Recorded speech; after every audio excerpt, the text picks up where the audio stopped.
Good morning. Good morning. Hey, it's Ronai, and I'm here with Shannon, and we are here to talk about whatever the Lord wants us to talk about today, which is kind of fun and exciting. Shannon, you have just been traveling. I've just been traveling as well, but I haven't heard anything about your trip and what you've been doing. So, well, it's a little depressing way to start. Not really. I mean, so my traveling hasn't been quite for as fun of reasons as your traveling has been. We've had my husband's had some health issues on his side of the family. So we've been traveling to see a couple different people who are struggling with some health issues. Some kind of end of life health issues, some we're not sure yet. So just making sure to get that connection with family, go and see them, pray for them, that sort of thing. So that's what we've been doing is a little bit of that traveling. But our last trip took us to Colorado. So we just got back last night, and my husband, for if we've never talked about this before, does not fly. So we drive to all this stuff. And it was funny with this Colorado trip because we do it in one day. It's about a 15-hour drive. And his uncle was like, "Oh, when we used to drive to Minnesota, we'd get up at 3 in the morning and we would drive and we would," and he's like, "Huh, really?" And I had told Dion, I said, just, whenever you wake up, just wake me up. We'll be ready to go. Like, cause he wakes up before I do. I'm like, if I could on an ideal day, I would sleep till like 9. I would not get out of bed. So I'm not a morning person naturally. So um I'm like, whenever you're awake, just wake me up. I'll jump up and go. Never gonna say that again. 2 a.m. Rone. 2 a.m. Oh, He uh-uh. Yeah, he's up, he's moving around. I wake up, I'm like, I didn't realize it was 2 a.m. at this point. I wake up, I'm like, are we going? Is that what's happening here? He's like, yep, I'm wide awake. He's like, let's just get on the road. He's like, I'm not gonna be able to fall back asleep. I'm like, okay. I'm getting up and I'm getting ready. And then I look at my clock and I'm like, are you kidding me right now? Are we really going? And we did. And it worked out good, but lesson learned. I'm gonna have to put parameters around my whenever you're ready statement. So you're So you said it's not like an exciting thing to go because it's kind of end of life things. But I have a little bit of a different perspective here. So It's first just off, not as fun of reason. it was not fun, but one of the things my husband's like, why are Christians afraid of death? Why Yeah. why do they cling to life if they're so excited? And I'm like, you know what? That's a great perspective to have. Like, why aren't we excited? I mean, obviously we want to be here for our family, we want to be here as long Right. as possible. But that end of life stuff, it should be like, woohoo, you get to go to your Yeah. reward. Because let me tell you, Right. staying around here, as cool as it is not as cool as it's going to be. Yeah, I think for us right now, it's just been interesting because we've had this sickness rotating through our house. We've had 3 different aunts, like it's like all at the same time, and they all live in different areas. So um it's been a lot of rescheduling, jostling, making things work so we can try and get to see everyone and have those potentially final moments. I mean, you never know. Obviously, God's in control. But so I think from that perspective, it's more of like, okay, hasn't been that fun. Good morning, Tallulah. Sorry, my cat is clearly joining us this morning. That's always part of it. Well, they're all a little out of sorts because we were gone for the last 5 days, so now they kind of hang on you everywhere. While Yeah. you're back, they want that extra love and attention. So I do think from their perspective, it's great when you get to see somebody be at peace, um, ready if it's their time. Yeah. Um, yeah, so I definitely think that's a good piece of it, yeah, a good part to it. Yeah, my But daughter just went, her husband's grandfather passed away. So while I was mm, traveling, she and her husband and the 3 kids had to fly and go out to a funeral. And it's really interesting because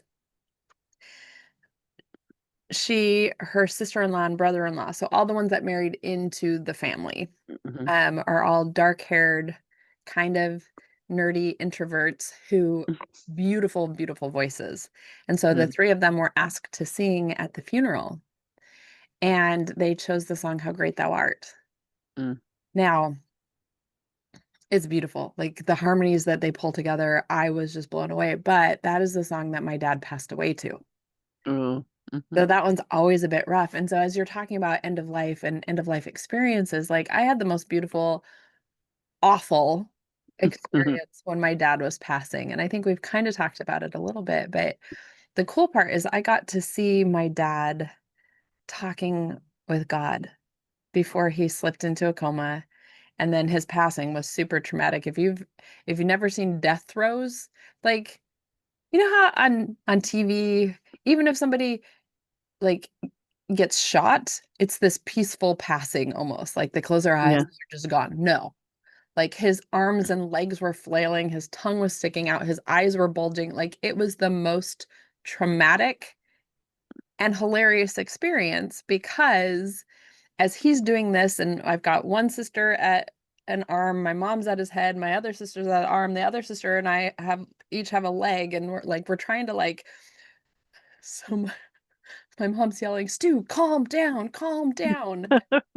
And he's just and my sweet younger sister, who just you would never expect this to come out of her mouth, goes, would you just let go, you stubborn old fool? And my mom goes, did you just call him crazy old fool? She goes, no, you're crazy. He's stubborn. And my mom goes, sing.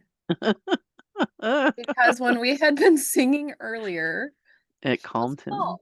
right?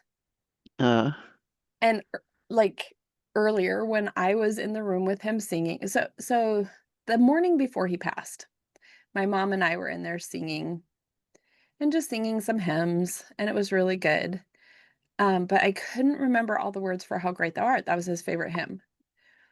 And then when I was in with him later, he called all the son-in-laws in and like spoke with them. And then my husband said, hey, Nay, your dad wants to talk to you. So I went in there and he said, you picked the right man. I was like, mm. thanks, Dad. Right? It's good affirmation. Right? Because my husband's he's a little weird for our family. He's definitely quiet, which our family's not.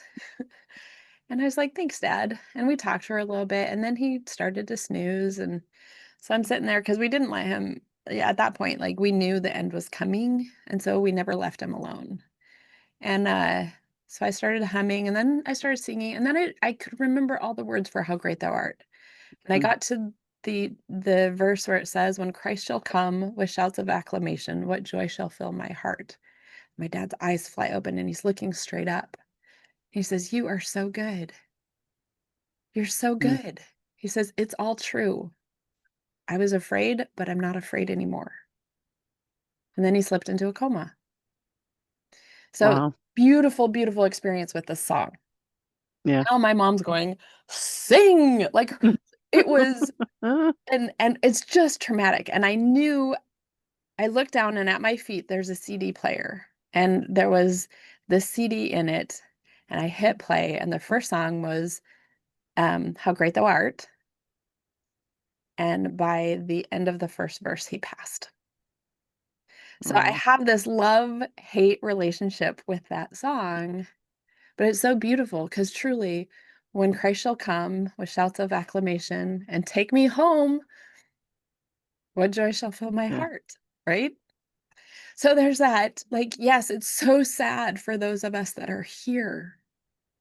How beautiful for them, right? Yeah, absolutely. Absolutely. And I've had the blessing of sitting with two people as they passed, two people who were really close to me, and it was a different experience than yours. It was a almost like the movies where it was just so quiet. And so I mean, I think with Joanne, I was this will make me emotional. With Joanne, she was like a mom to me, a spiritual mentor.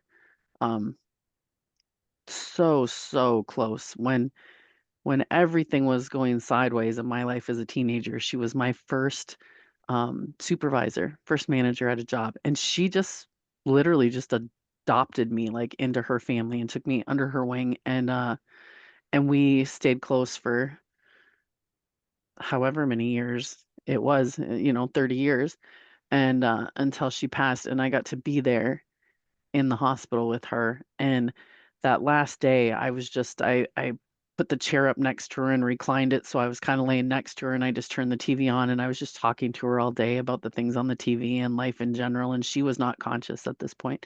And then her husband came that afternoon, and he and I just started talking about like her favorite vacations, her favorite all the stuff. It was a little odd because he was a nurse.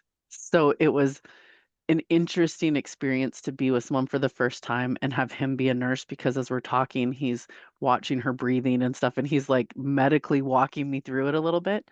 He's Yeah. like, so, her pulse is getting less, she's starting to do this, and just so you know, like we're almost there. And I'm just like, okay. And but we were talking about her most favorite vacation, and he was talking about the fun that they had and the convertible he rented, and how she got to, go for rides in this convertible. Um, and she passed, like right during those moments of you just her body just relaxed and said, I'm ready to go. And it was a great moment. And same thing with David.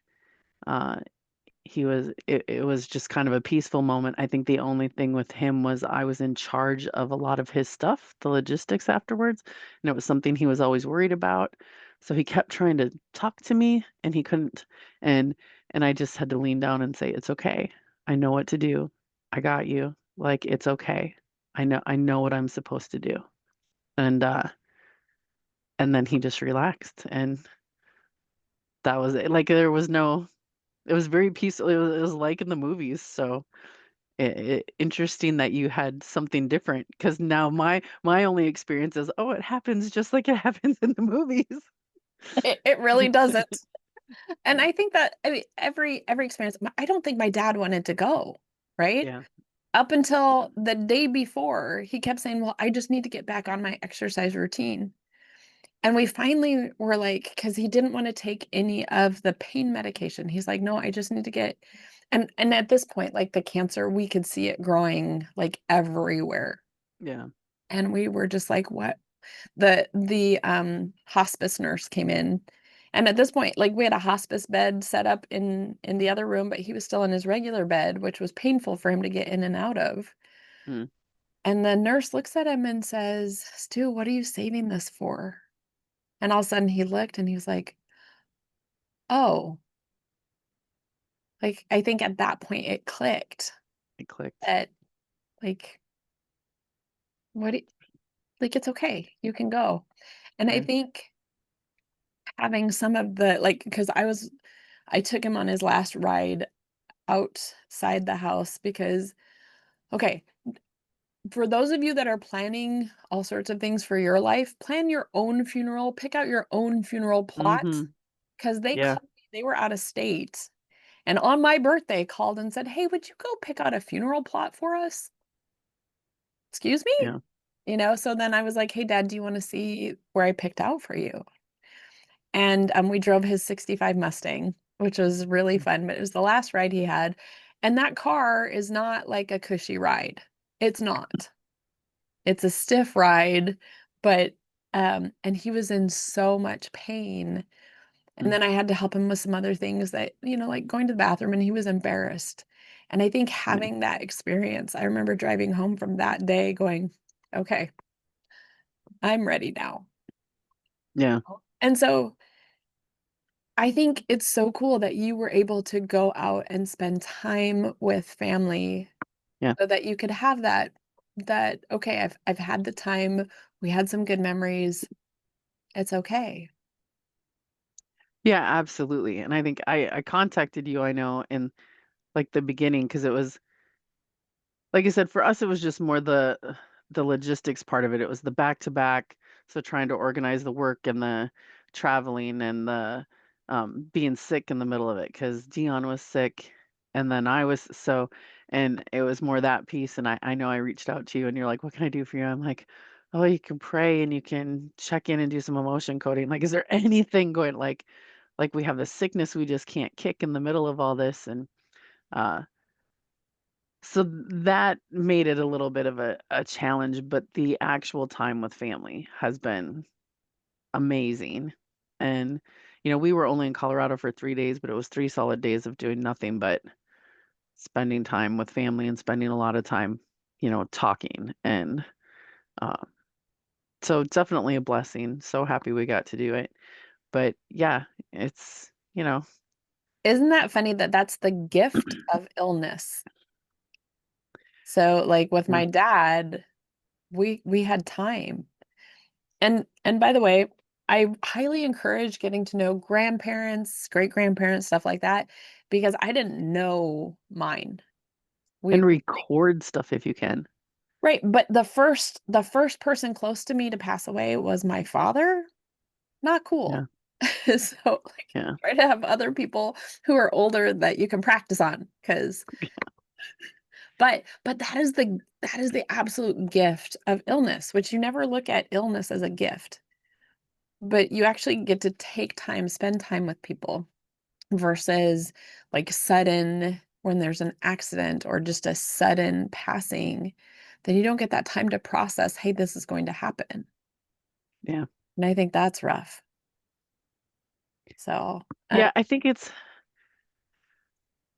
rough either way. When you're the person staying, I think it can be rough either way. We have this talk. It's like in that perfect world, right? It would be the gift of illness that lasts like, just a couple weeks and then they peacefully go. So you have that time, but don't have months and months of watching, or years and years of watching. And it's the interesting conversation that I was having with Dion's aunt this weekend, where it's like, we're in such an interesting place in life where medically we're so advanced that it's a blessing and sometimes feels like a curse, where people can live so long and decline so slowly, but sometimes miserably. I mean, sometimes it's a blessing, it's a great thing, but sometimes quality of life is so poor, it doesn't feel like a great thing to the person going through it, and it's a hard thing for the family around it,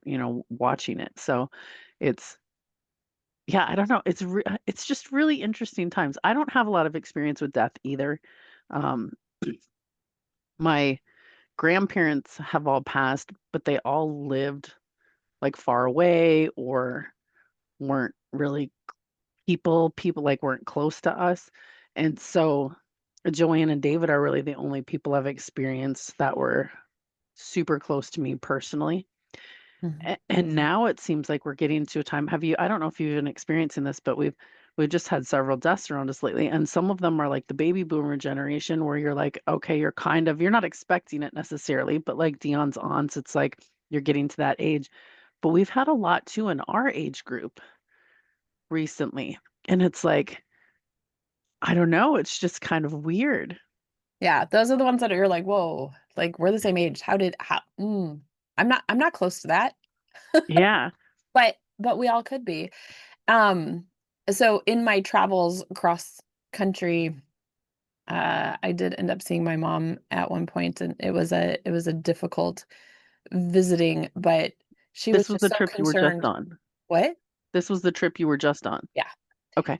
She was concerned about my traveling and, I'm so glad you're not flying. And I'm like, okay, because Oh, because the there's government shut down and no, there's no, a whole different thing. there is my mother's mental health is declining. She is conspiracy with Mm, government, all sorts yeah, of aliens, and there's a lot of mental illness there. yeah, But I was like, Mom, it I'm not gonna go before my time. Like yeah, God knows our time. He knows it to the second. I'm not going to go a second before I'm supposed to. So even when those accidents happen, it's if God wanted us to live through it, we'd live through it. yeah, And if he's like, nope, it's time to come home, it's time to come home. And so that's one of the beautiful things with this Christian life is, yeah, it stinks for those who still stay here. But yeah. I'm excited for when I get to go home, right? Now, I'm not pushing for it. I'm not running toward it because I feel like I have a lot of work to do here. I've got grandbabies to hang out with, and I have a big calling that I'm stepping into right now, and I'm super, super excited about it. Right. So But you're at peace with it because you know. yeah.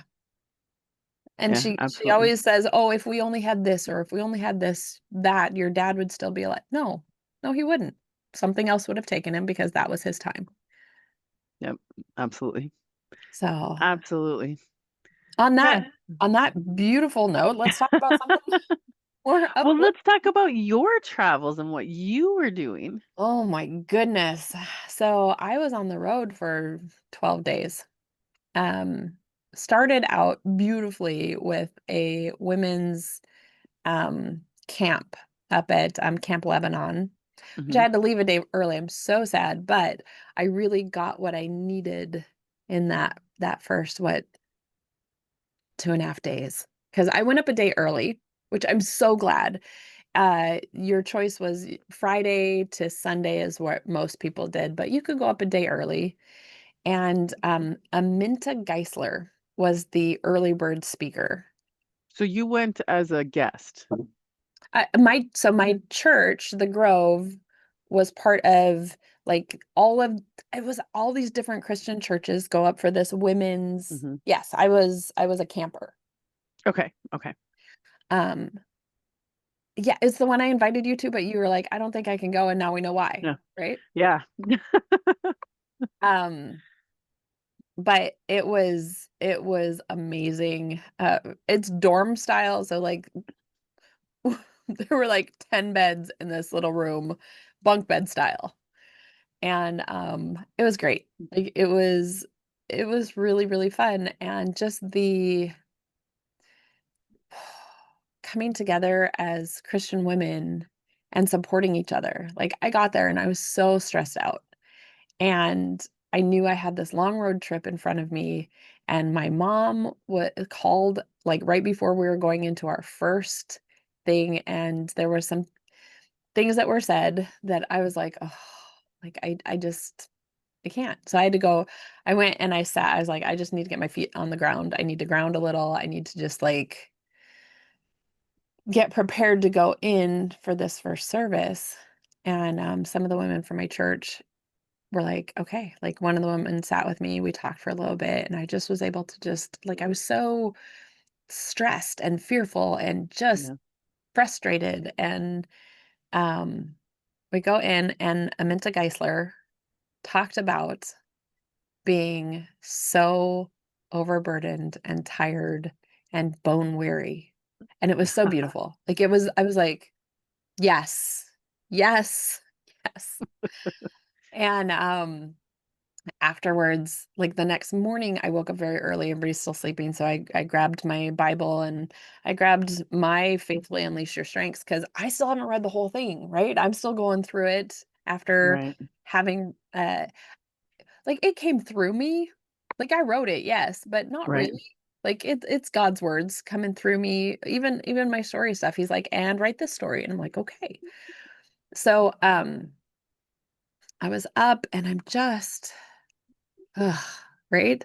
And I'm going through her questions because she has questions to go through and questions to ask God. And I should have had them here in front of me so I could share them with you. But essentially, I just got into prayer and I was like, God, like, I'm going into this thing, and my mom and I don't have this great relationship. And I know she's going to pick a fight with me. It's going to happen. And I just like, I'm frustrated and I'm tired and I'm so tired, right? I'm so tired of fighting with her because, like, Yeah. I don't want that. And God was like, okay, you're right. She's going to pick a fight with you. How are you going to react to that? Like, why are you fearful? You know it's going to happen. Yeah. And I was like, ah. I was like, hand it back. And so I just handed that fear back and I was like, okay, got it. And it was just like everything was just lifted. And it was such a beautiful experience because I was like, okay, like, and his question to me was, how are you going to react? Are you gonna fight with her? Are you gonna act with kindness? How about you just speak the truth? And let me tell you, sometimes the truth feels like it's mean, but it's not, it's truth. Right. And I was able to go into the next couple days just lighter. And these women, before I left, because I was driving and I had to drive 12 hours by myself, and they just prayed over me and prayed for my safety and that all would go well. I was driving, I had to do some things along the way. I was going out to a book signing in Bountiful, Utah, and it was like the most beautiful experience. We're outside and we're under this little gazebo. It was all, and the wind just picked up, and this wind was like swirling around us, and these women in turn prayed over me. It was beautiful. I was like, wow, like you could just really feel God. And um, that was one of the other things when Aminta was talking about is she was talking about not Moses. Oh, my brain's gonna stop. Went to the same place as Moses, like went through the desert, and That's how my brain feels this morning. God was not in the hurricane of the he was not in the earth shaking, he was not in the thunder, he was in the whisper. Hmm. That's what this felt like as this wind was going around and these women are speaking, and I could just feel him. It was so cool. So that was the start of this trip, and there were a lot of interesting things that went along. Some great learning experiences of what I need to do before going to an event. Um, but it all turned out good, right? Like everything, even things that are kind of like, oh, huh, what can I learn from this? It was great. So my connectedness really, really high in that everything happens for a reason. Everything is a learning experience, and God's in all of it. And at the end of the trip, sure enough, my mom said some things that were hurtful and did some things. And I was able to set boundaries and let her know, you know what, I love you, but I'm not going to let you do this to me anymore. Nope. And I was able to speak truth, but I'm sure she didn't feel like it was with kindness. But trust me, Right. it was with kindness and honesty versus in the past, I would have just jumped down her throat and been like, yeah. So it was, I really felt God supporting me through all of that. In fact, my sweet niece was with me the first day. Like she spent the day. It was this great buffer. It was awesome. The next day, I spent 2.5 hours with her before I was like, and I'm done. Like it was that short a time, and I was doing all of these things, trying to help, and I had to walk away before I blew up, and just walk away. And I walked away hurt, but that morning I got up and I was praying, and again I'm like, God, I gotta go spend time with my mom. Help me to know what to do. And it was funny because I looked over and my book is sitting there and he says, open it at random. And I opened it at random and now, uh, and it opened up to the end of the book, which normally you open at random and somewhere in the middle, right? And it was the end, it was chapter 12, and it was the faith over fear chapter. And it just was one of those moments where I was like, thank you. And I was able to just read because in here, it talks about how many times God, He doesn't want us to live in fear.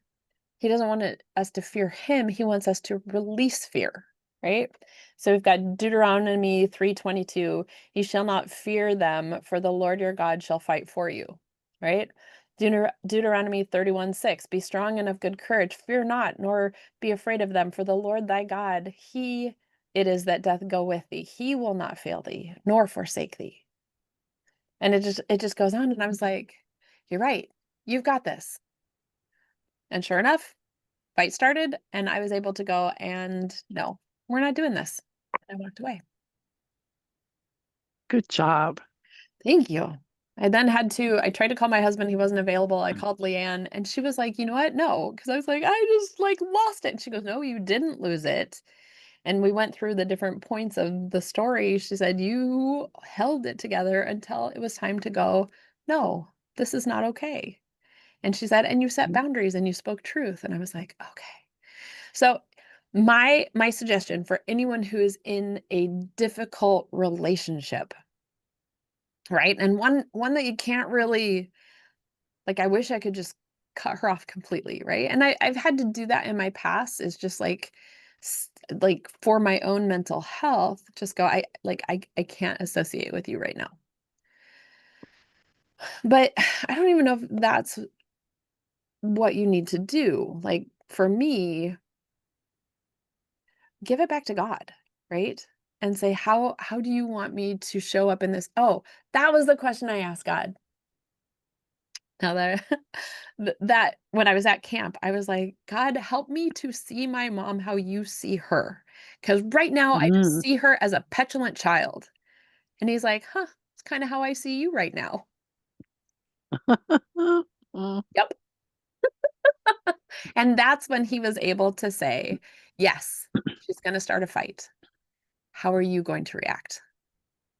And so Yeah. that's the question if you're in that difficult relationship, God, help me to see that person how you see them. And how should I react with them? Because you're right, it's not an easy relationship. And sometimes he might say you need to walk away from that. And sometimes he might say you need to lean more into love. And sometimes he might say, give me that fear. I don't know. It's going to be your conversation to have with him. But then to sit and listen and to practice hearing God, because it's a practice. One of the things I will suggest is a Mint podcast. It's Aminta Geisler, and oh, let me find it for you because it's Reckless Abandon Ministries. So if you go to amintgeisler.com, and I'll put the link in here. And it's her Here I Am series. And that's where she's talking about practicing listening to God. Because I think it's the third one where Samuel didn't know that God was calling him because he hadn't practiced. He hadn't practiced hearing him. So that is a great podcast. And Minta Geisler she was just phenomenal. And I was just so grateful that I was able to hear her before this trip started because it really was great. Also, God can be pretty playful when you're like, "Mm," right? Like, yeah, you're kind of being a petulant child right now yourself. Like, okay, Yeah, it looks like this, Ronay. this is how I see your mom. Mirror. Oh, That's so how did you it was you had your first book signing on this trip as well, correct? I did. Now, I would like to first book signings are usually horrible whenever you talk to an author. So I'm interested to hear, and I don't mean horrible, horrible. It's all a good experience, it's all a learning experience, but you always hear the stories of, and it was just me, or and it was me and two friends, or three people showed up. So I'm sure there's a whole story on how it went and what you learned and the goods and the ups and the downs. What I want to know is, have you yet, and it may have already happened before this book signing, but have you yet signed your first book for someone you didn't know, like an absolute stranger who bought your book and you wanted it signed by you? Yeah, actually. So truly my first book signing was doTERRA convention because I had a street vendor's license and I set up out on the street and I had a table and I had all four of my books and people who purchased they're like, but I want you to sign it. And luckily because I was out there like not completely by myself, but a lot of the times I was by myself selling, I Mm, pre-signed most of the books. Or okay. I when I did have help, I pre-signed so that they could hand because that was one of the I think with my very first book, Mom's Got an Oil for That. The first time somebody asked me, they're like, well, but you're gonna sign that for me. I was like, really? Okay. Like it was just one of those super cool moments. And every time somebody says, well, but you'll sign that for me, right? Okay. Like it's just one of those kind of cool experiences where I don't know. I will tell you that this, when I had 4 books sitting in front of me, was like the first time I was like, "Oh my gosh, I'm an author." Like, 'cause when people ask me, "Well, what is it you do for a living?" I'm like, "Well, I'm a holistic health coach. I do this. I'm a collector of certifications." And this time I was able to go, "Well, actually, I'm an author and I'm a speaker and I'm a holistic health coach," right? But I started with author.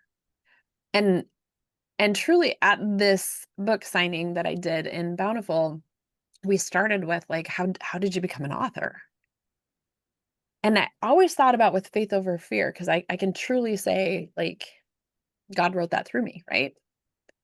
But when I look back to that very first book, God wrote that through me.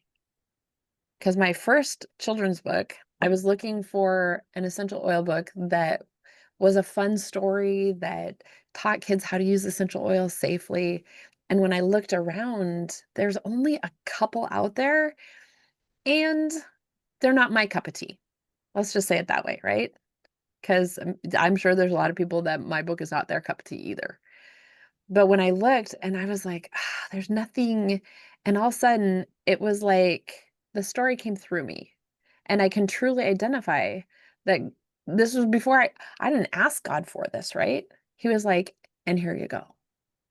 And I Right. wrote it in an hour, and I was able to recognize that, yeah, no, God wrote that story through me because he was preparing me for something much bigger, right? And Right. even like I sent the book to Dr. Hill because Dr. Hill is one of the founders of doTERRA, and he's phenomenal. We've created a friendship over the years. And he's like, Ronay, this book is amazing. Let me run it past legal because it had all of doTERRA's blends. And Hmm. before he even got back to me, God gave me a kick in the butt. And he was like, you did this huge essential oil certification. Why are you being lazy and using their blends? Mm. And I recognize that was because it wasn't quite the words, but it was that feeling, and I rewrote it all so it's non-denominational. Technically, you could use any oils with it, but I'm gonna tell you, you're not gonna get the same results unless you're using doTERRA's oils, and they're single blends, so or single oils that you blend together. Um, and so that book, and then the next book, and then the third book got a little bit harder, right? Because when you're writing these stories and you need to come up with different blends, and now I have a couple more of those that need to come out too. But that was God preparing me to be an author. Well, you already were an author because you had 3 books. You've been an author, but of children's books. Right. But what I'm saying is he was preparing me for something bigger. Mm. So when Faith Over Fear, the event, at that event, and they're talking about writing a book, and I'm like, I've already written 2 books, 2.5, because the other one was halfway written, and I had ideas, but I just hadn't. I'd been sitting on it for like 2 years. Right. But being prepared to hear him go, and now here's your next book. And he's already told me what my next book is. Is this like a tease where that's all we get? Or, Yes, because that's all I know. Like I have a oh, title and I have it written down somewhere from my trip. I haven't even pulled it out yet because I'm like, oh, there's another book, right? oh, And that's so great. that has been absolutely amazing because I'm like, I mean, these 2 just came out, right? And but there's another faithfully book. And I'm like, okay. Um, Aminta Geisler. So the podcast I'm listening to right now is the one that she was talking about, and it's called Here I Am, Hineni. That's the Hebrew word for here I am, God, I'm ready. Like, and so I think that's my word for this next year is Hineni. Mm. in that, and I have goosebumps right now because I'm like terrified and excited and terrified for what God's preparing me for. Um,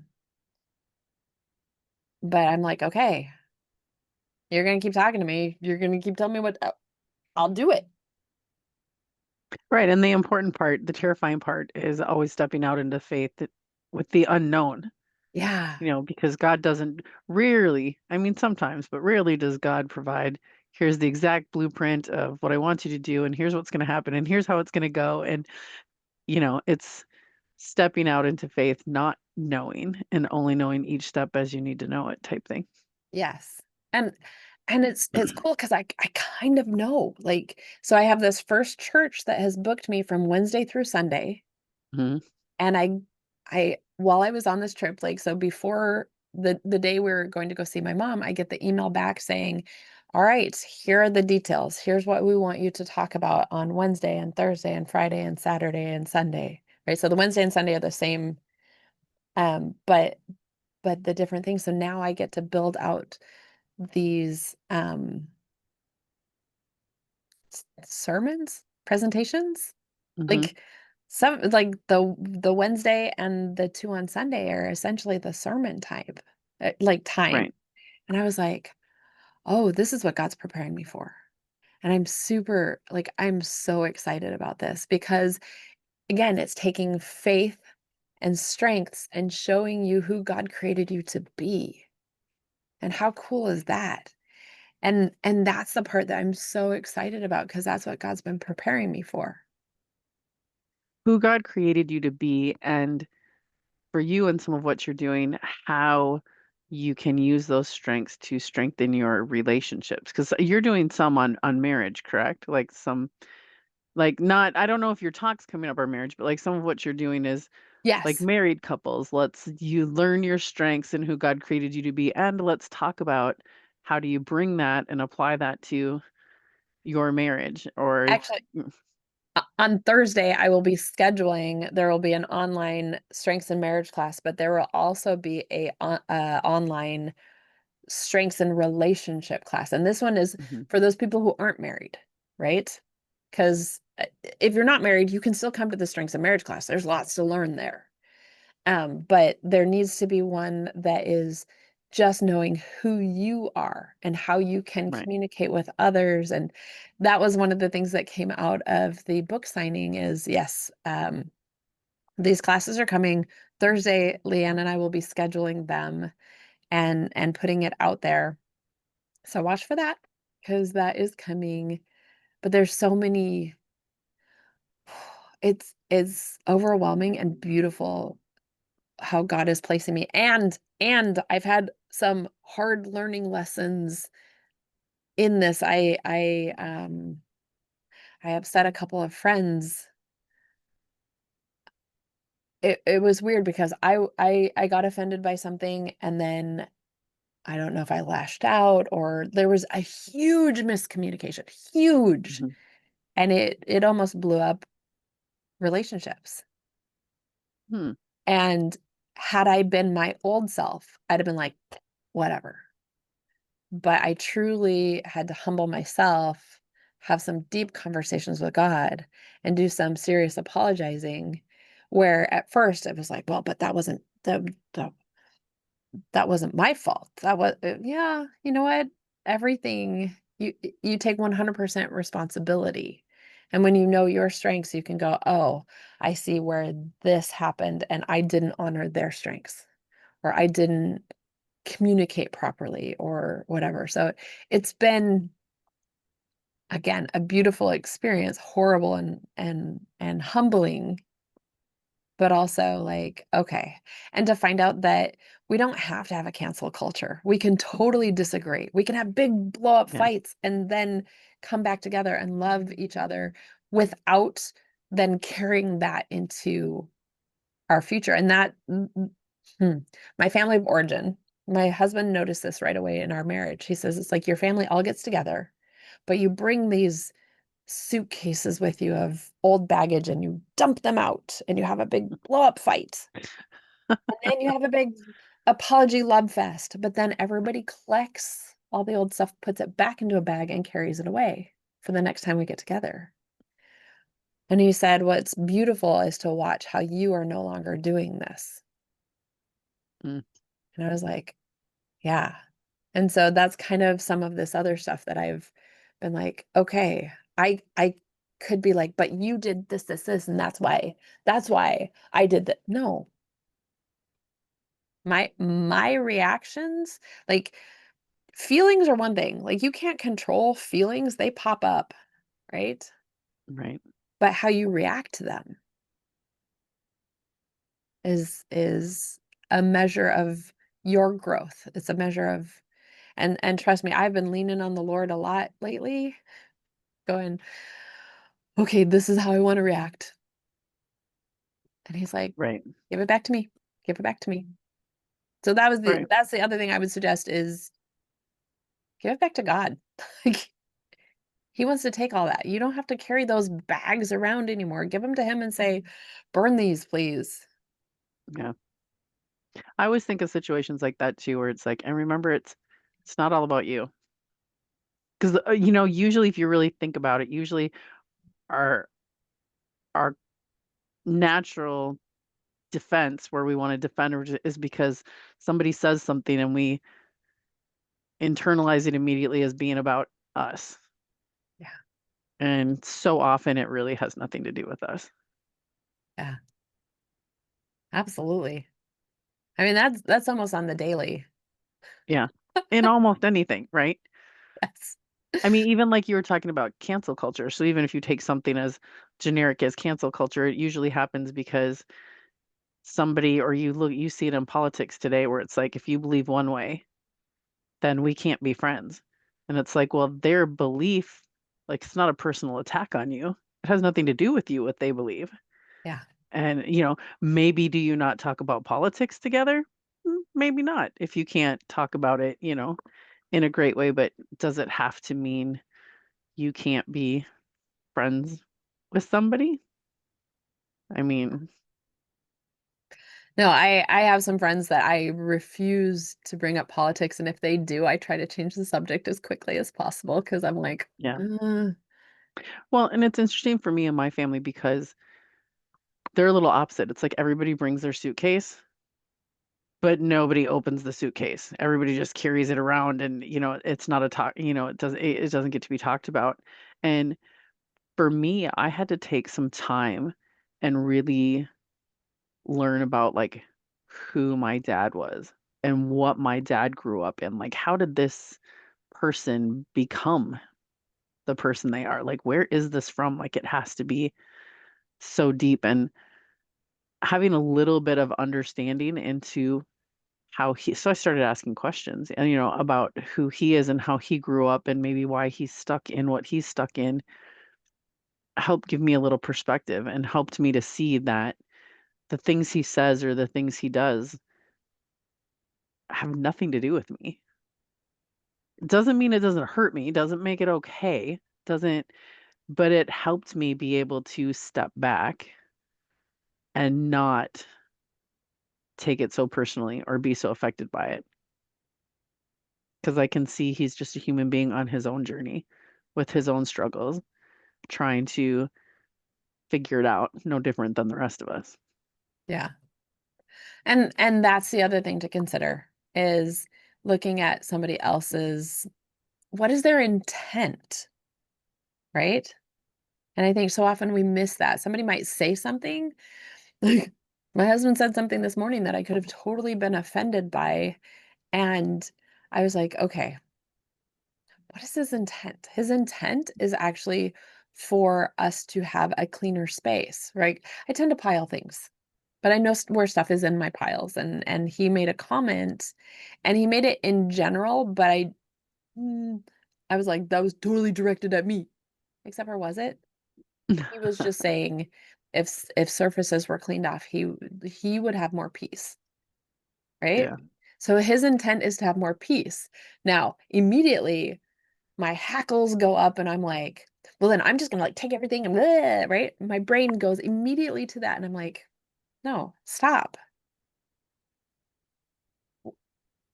let's not go into a fight where there doesn't need to be a fight. His intent is to have more peace in our home. Right. Well, his intent is to have more peace in your home, and maybe his intent was because you've talked about he's not necessarily a sharer or like he's very quiet and introverted. And so for him to step out and try and express to you that for me, for my peace of mind, if whatever, if we could just keep the kitchen table cleaned off, like that would be like it would just do so much for me. Yeah. Like to stop and think of what it maybe takes for some people just to say that Oh, absolutely. and then to not, you know, make it about, well, you're saying whatever we do. We all do it. Yes. Yeah. Yes. And I had to take a moment and just go, no, like he's not trying to pick a fight with me. He's not trying to say that I am deficient in any way, shape, or form. He understands I'm busy and I'm doing things and I'll kind of pile stuff up here or there and then Yeah. eventually get back to it. But the problem is, because I'm like squirrel brain, I'm like, oh, I see this over here, and then I start something over here and I do something over. So he does need to Mm, do those gentle nudges so that I make sure I finish what I've started, but also his intent is to have more peace in our home. He has harmony high. mm, I do not have harmony high. yeah. Harmony, that peacekeeper just doesn't want to rock the boat, wants to have like everything smooth, and everything in his world is chaos. Not only Yeah. because he's married to me, but family and friends and his work. And so for him, he just wants a little clean surface, and that's okay. Yeah. So anyway, we've kind of been all over the place, but that's kind of us. Do you have any parting words or I don't I think it just goes back to what you were saying before. In all things, just give it to God. I think especially in today's climate, there's, with everything going on in our world, and I think it just adds, and I think people tend to take a lot of those bigger things and personalize them and um just give it to God. yeah, God wrote the story. God knows every step of the way, and I think that's especially when right now so much of the talk is about God and biblically based principles, and it's really easy to get caught up in the rhetoric and forget to actually do the thing, which is bring it to God, give it to God, look for God's direction, talk to God, be in relationship with God. absolutely. I think we should end with Isaiah 41:10. Fear not, for I am with thee. Be not dismayed, for I am thy God. I will strengthen thee, yea, I will help thee, yea, I will uphold thee with the right hand of my righteousness. So, Amen. amen. All right. Thanks for hanging with us today, and we hope that you have an incredibly blessed day. Bye now.